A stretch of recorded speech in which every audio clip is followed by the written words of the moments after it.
ती आत्मिकी झोलाहरू चाहिँ खुल्ला हुनुपर्छ, आत्मिकी भाँडाहरू खुल्ला हुनुपर्छ। आमेन। परमेश्वरले आजको दिन यही कारण चाहिँ दिदीबहिनी सङ्गति लाग्छ।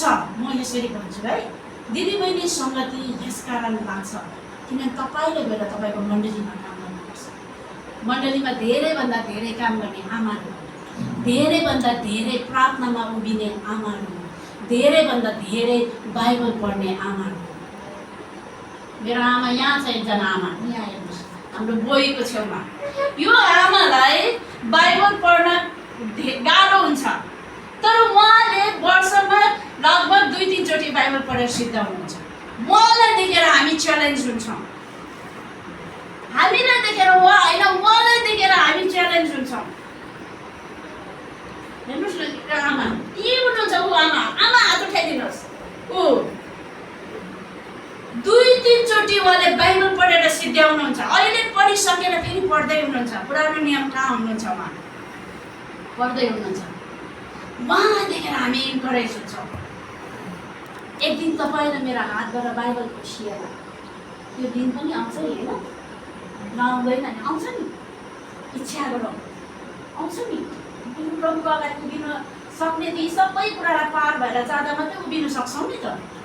त्यो दिन आउँदाखेरि तपाईँ र मैले पढेको बाइबल र कण्ठ गरेको कुरा त कसैले पनि त लान सक्दैन नि। त्यो त हाम्रो अचल सन्तान हो। तपाईँलाई इन्करेज गर्न चाहन्छु, पढ्नुहोस्, बाइबल पढ्नुहोस् है। जति पढ्छौँ। एकजना आमा हुनुहुन्छ, मीरा राई भन्ने आमा हुनुहुन्छ। उहाँले लामो समय हामीसँग सङ्गति गर्नुभयो। अहिले उहाँहरू शनिश्चर्यको एउटा चर्चमा सङ्गति गर्दै। त्यो आमाले भजन सङ्ग्रहको कोही पदहरू त लामो न, 45वटा, 46वटा, 50वटा, 55वटा पनि छ नि, अझै धेरै पनि छ है भजन सङ्ग्रहमा। एकचोटिमा हामी हरेक हप्ता दिदीबहिनी भेटेर कण्ठ गरेका कुराहरू एक अर्काबाट सुन्छौँ। त्यो आमाले भजन सङ्ग्रहको एउटा गीत मात्रै होइन, एउटा अध्याय मात्रै होइन, 2-3वटा अध्याय कण्ठ गरेर आउनुहुन्छ। अचम्मको आमा छ है। आमा त्यो 50 नागेका आमा हो, झन्डै 60को लाइनको हुनुहुन्छ।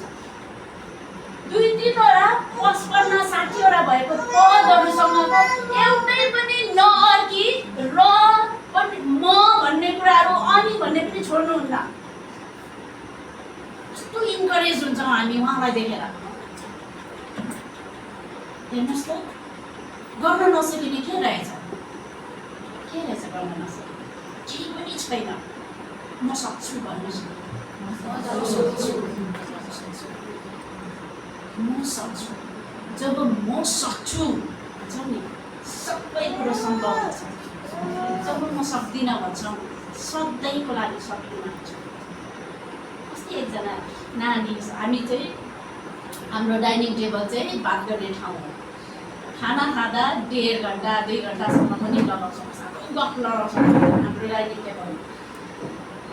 एकजना नानीले हामीसँग कुरा गरे, म केही समय आराधनामा अगाडि आउँदिनँ, केही समय वर्सिपमा अगाडि आउँदिनँ।